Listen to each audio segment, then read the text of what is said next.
Samantala ngayong bagong taon, ang dami rin bagong aabangan ng mga kapuso natin. That's right. Isa na dyan ang pinakabagong GMA Prime series ng mga batang Riles. At world premiere na niyan mamaya. Yun na nga. Exciting talaga. Kaya sina Shaira at Sean bumisita ngayong umaga sa set nila mismo. Guys, kamusta? Gising na ba mga batang Riles? Oo, medyo madilim. Ay, hindi. Nasa loob sila, oh. Set visit to. Hi, guys! Morning! Hi, Ate Suzy! Partner, Partner. yes, gising na sila. Andiyan na sila sa labas. Pero syempre, good morning muna sa inyong lahat. Ayan, isang ma-action na umaga po sa inyo. Ito nga, nandito kami ngayon ni Sean sa set at may all-access tayo dito sa set ng Batang Riles, ng mga Batang Riles na mamaya simula na nga natin mapapanood. World premiere na nila, di ba? Exciting din. Kaya naman nag-set tour kami ngayon. Ito na yung first stop namin. Ito yung quarters nila. Tama, gising na sila kasi wala na sila sa kama nila. Wala na sila dito. Ready na sila magbardagulan. So ito, dito natutulog sila kidlat, sila na mamaya. Tsaka marami doon sa mga action scenes nila. Dito rin Yung nagaganap. mga awayan, no? Tapos alam nyo ba, sa totoong buhay, orphanage talaga to. Tapos pineta pa lang nila para maging juvenile center. So dyan sila kasi nga, ano nangyari? May krimen. Kasi para man lang malaman ng mga kapuso natin yung premise ng Batang Riles. Napunta sila sa juvenile center kasi yung mga Riles boys natin ay inakusahan ng krimen. Kaya napunta sila dito. Ayun. At alam mo, parang may gustong sumama sa atin sa pagtutour. Ako din Nakikita ko na sila. may nararamdaman ako dito eh. Parang biglang naging mas maangas yung aura eh. Sino maangas dito, ha? Halika, sino papalag dito? Sino? Sino? Ito na! Oh! Aba! Ayan na nga! Ang cast ng mga Batang Riles! Let us welcome the cast of Batang Riles, Miguel Tan Felix, Rahil Birria, Kokoy De Santos, Antonio Binzon, and Miggy Tolentino. Yes! Hey guys, good morning! Good morning mga brother! Batiin niyo naman ng good morning mga kapuso natin guys. Good morning Sean, good morning Shaira, good morning mga idol, good morning Unang Irit. Siyempre mula kay Kidlat. Magandang umaga sa inyong lahat, sana nag-almusal na kayo, ingat kayo lahat sa biyahe. Sana kayo na nag-almusal na, no? Oo naman. Kamusta? Anong feeling na mamaya ay world premiere na ng mga Batang Riles? Sobrang excited kami, kaya nga gusto namin mag-almusal na kayo kasi mamayang gabi sama-sama tayong manonood ng mga Batang Riles, 8 p.m. Excited na kami. Ito si Miggy, matanong kita, kamusta? Back to serie ka na ulit? Na-miss mo ba? Siyempre naman na-miss Action ko. pa. Bali, first time ko to, siyempre kinakabahan pero at the same time masaya po. Lalo magagaling yung mga katrabaho natin. Si Rahil, saan ka pinaka-excited ngayon? Pinaka-excited po ako ngayon. Sa world premiere namin ngayon, syempre, doon po pinaka-excited makita po ng mga tao at mga kababayan natin yung mga eksena na pinaghirapan namin. Ito si Antonio. Naku, action star tatay na ito eh. Grabe. So, kamusta na ngayon na pumapasok ka na rin sa action? May pressure ba? May pressure? Konti lang po pero para sa akin yung pressure na yon is exciting kasi mapipremiere na po namin yung show namin mamaya kaya super blessed and very grateful po ako sa show na to and kahit first time ko gagawin po talaga namin yung makakaya namin at puno-puno po ng drama at action at abangan yung mga Batang Riles mamaya. Grabe, sagutan natin. Baka naman gusto nyo kami i-tour pa. Baka naman. Meron pa kayo dito palaging pinaggaganapan. Gusto niyo ba i-tour namin kayo? Sige, Let's go! Kami guys. Kanina napunta na kami sa quarter, so doon pa yung mga tulugan ninyo. Yes. So, pupuntahan natin. Ano itong pupuntahan natin? Yes guys, so nandito tayo ngayon, papunta tayo sa lobby. Hindi, pero unahin natin to. Ay, sige, unahin natin. Ito yung kumbaga activity area namin. Dito kami kung saan naglilinis ng mga paligid, nagbabasketball, di ba? Kumbaga sa mga di nakakaalam, yung karakter kasi namin, pag nandito kami, talagang meron kami kanya-kanyang nakatoka kami. May toka kami. Kailangan yun. Lalong-lalo na kapag naparusahan kami, pag may ginawa kaming mali. Yes, tamang walis na kami dito. Oo, parang community service. Oo, so ngayon, pasok tayo. Tara, pasok tayo. Pasok tayo mga kapuso, dito tayo. Okay, so makikita nyo yung tiles checkered. Wow, detailed. Sa'yo na costume nyo dito, no? Very chill lang. Kalmado lang. So, pero itong lugar na to, sabi sa akin kanina dun sa primer nyo na dito kayo nag-training ni Sir Ronnie. Dito. Oo. Kamusta naman yung training kasama siya? Nakita nyo sa teaser, dito may mga pagganong-ganong kami dito, di ba? Uy, wag mo masyado na yun. Para tol, sampulan mo. Oo nga, pakita. Sige nga, kunyari laban. Bakit parang sayaw sayaw ba yan? Sayaw po to, pero at the same time, basically is training siya eh. Kasi may twist siya eh, pero abangan nyo na lang.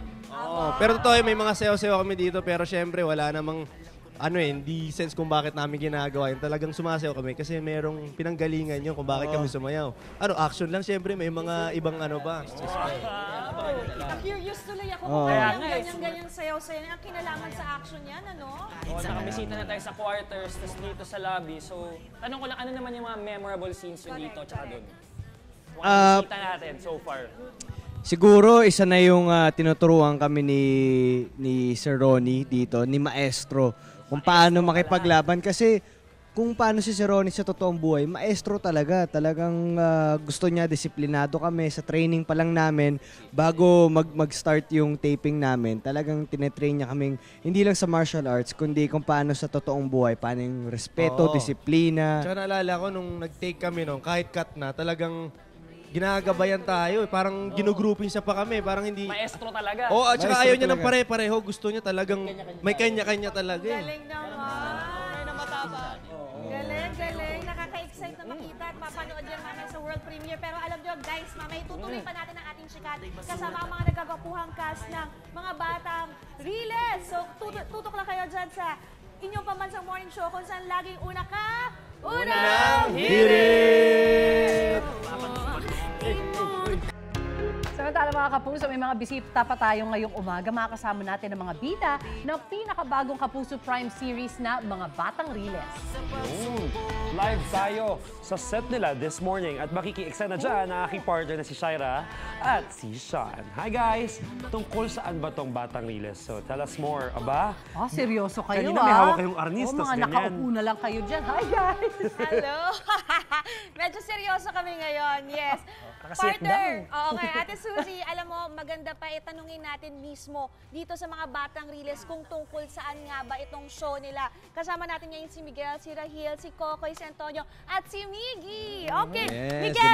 good morning. Bati muna kayo sa ating viewers. Good morning po ulit sa mga kapuso nating nanonood ng unang hirit ngayon. Good morning. Pinapaalala ko lang, mamaya na mga Batang Riles, 8 p.m. So tungkol saan ba ang mga Batang Riles? About to sa mga batang naghahanap ng hustisya. Diba? Dahil ito yung mga batang nasa ilalim ng laylayan, sila yung mga inaapi, sila yung ninakawan ng mga oportunidad sa buhay, karapatan. So, panoorin nila kung paano ipaglalaban ng mga kabataan yun. Okay. Gusto pa kayo dagdag? Sige, gusto nyo dagdagan dyan. Hindi, tama naman yun. Siyempre, bukod doon, samahan namin magbabarkada. Marami makaka-relate kasi siyempre may kanya-kanya kaming laban at siyempre may kanya-kanya rin kaming pinagdadaanan. Pero siyempre nandun din yung bonding namin magbabarkada. Ayun. O pakilala nyo naman yung mga characters Speaking of ninyo. barkada, kilalanin naman natin yung buong Correct. barkada. Ako nga pala si Kidlat, Kidlat. ang pinaka mapagmahal eh. Ako yung masasabi kong sobrang mapagmahal ni Kidlat. Kaya yung mga kinuha, yung mga ayokong i-spoil eh. Ay, Pero once na may kinuha kay Kidlat na mahal niya, ikaw yung babawi. oo, ako yung babawi. Talagang yung galit ko mararamdaman mo. Dahil sobrang mapagmahal ako, maprinsipyo akong tao. And ako yung leader ng mga batang Mararamdaman nila yung Riles. Kidlat. Oo, makukuryente sila sa Kidlat. Wow, may powers pala dito. Oo. Hindi, walang powers. Rahil. Ako naman, ang pangalan ng character ko dito ay si Sig. Sig is short for Siga kasi ako yung Siga dito. Pero character lang. Totoong buhay, di naman ako Siga. At okay Talaga ba? Oo, hindi ako Siga. And ang masasabi ko sa character ko na to is siya po ay very aggressive pero deep down inside vulnerable po siyang tao. Lalo na sa mga magulang niya. And gusto ko po i-stop doon kasi mamaya na po yung mga episodes magsa-start. Kaya abangan nyo po kung ano po talagang character ko kasi lahat po kami napaka-lalim ng mga hugot namin dito. Para sa akin, ako yung character ko, si Dagul. Si Dagul. Bakit Dagul? Wow, Dagul. sa laki mong tao, no? Pero si Dagul ay very emotional tao siya at very caring siya sa mga taong surrounding sa kanya and very bibo siya sa camera and vlogger, prankster at he want to be loved. Kaya nakahanap siya ng mga tropa niya sa mga batang Riles. Kaya ayun, ang unang-unang niyang naging kaibigan si Kidlat. And sana abangan nyo mamaya kung ano nangyari yun. So, yun. Kokoy, sino ka naman dito, Koy? Hello po, good morning. Ako po dito si Kulot. Wow, yun lang, hindi. Halata naman, di ba? Kasi kulot ka. Ako dito si Kulot, madiskarte. At syempre, merong pinaglalaban. Pero, ano ba? Anak mayaman. At, diskarte siya. Ayoko mag-spoil, guys. Mahirap. Pero, ako ang utak ng mga batang Riles. Pero malaking bagay kung bakit nandito tayo ngayon sa Juvenile. Yun. Si Miggy naman. Ayun, siyempre ako dito yung sigang bully. Ako rito si Jasper. Kasama ko rito na mambubuli sa kanilang lahat ay si Dave Bornea. Yun lang po. Ang laki yung mambubuli. Siga kami rito. Kayo yung bully dito sa Juvenile. Gusto namin lagi gulo. Ganun. Miguel, ano naman yung mga eksena na nahirapan kayong gawin dito sa Juvenile Center? Dito sa Juvenile? Juvenile.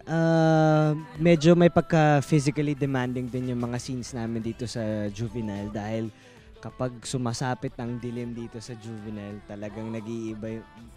Ayokong spoil pero... Parang at Hirap na least hirap tayo sila. may clue tayo kapag sumasapit yung dilim, may nagaganap na something. May nagaganap na something sa Juvenile. So, parang masasabi kong very physically demanding din dito. Hindi lang siya puro drama. Bukod sa drama kasi etong Juve na to, dito, isa to sa mga pinakamalaking pinakamalaking highlight or bumuo sa pagkatao ng mga batang Riles. Kaya, ayun, bukod sa mga heavy scenes namin, yung mga action na ginagawa namin, lalo na meron kami, wala si Dave. Oo, kami ni... Ay, ito na, naalala ko na pinakamahirap. Action scene. Tapos, binigyan kami ng freedom ni Direk na kami mismo yung gumawa ng choreography. So, ang sarap niyang gawin. Pero nakakapagod. So may mga signature moves kayo? Meron. May kanya-kanya kaming strength. Pwede mo pong pakita, kahit isa lang, sige nga.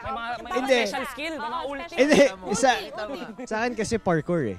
Si Kidlat kasi pa-parkour, so wala naman eh. Kahit ano, ibang action. Baka may posing. Posing. Sige, end pose, mga ending ano. Ganyan ka lagi.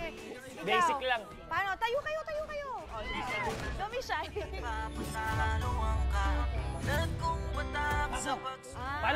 Subukan ka namin. Paano? Pwede ba? Pwede na. Pwede kang dumagdag sa batang Riles. Isa pa. Ako. Ayoko. Ay! Ayoko. Parang Eddie Gordon pa! Capoeira. Oo nga. Next. Ikaw. Ikaw. Ikaw. Wow! Ay, Gee! Susubukan ba natin yun? Parang mahirap. Parang kick lang. Si Miggy parang gusto rin ni Miggy. Miggy, Siyempre, ano dito? ikaw yung bully, di ba? Taga-amma. Pigilan niyo ako, par. Si Amba. Pero meron ba kayong mga natatandaan na counts lang na action? Mabilis na ikaw, Miggy. Ano ba, Miggy? Miggy ka rin kasi.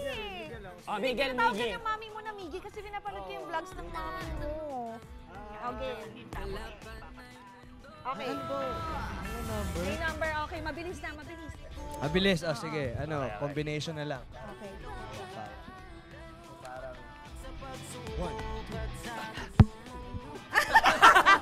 Masyadong malakas ang mic. Kalaban. Yun yung, di ba pagka gano'n ko, nasuntok ako ng kalaban? Yun. Oo, kasali yun. Choreography. Pero ang angas ng mga stunts nila, no? Talagang alam mong nag-training galing sa maestro Ronnie Ricketts yung mga moves. Sure na sure, pinagandaan yan. Patay nakatanong. Nakita ko rin si Miguel, nag-post siya sa parkour training mo. Oo, yun.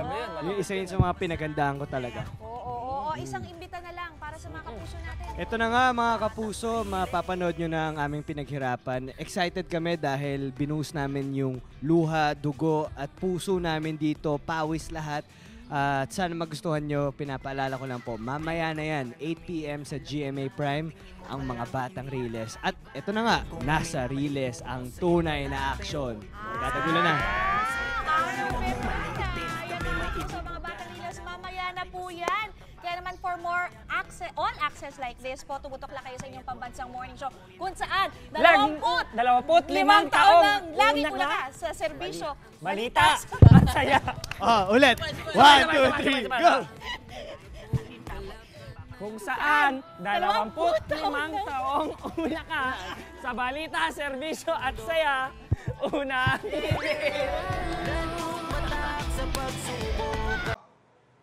Ikaw, hindi ka pa nakasubscribe sa GMA Public Affairs YouTube channel? Bakit? Mag-subscribe ka na, dali na, para laging una ka sa mga latest kwento at balita. I-follow mo na rin ang official social media pages ng Unang Hirit. Salamat, Kapuso.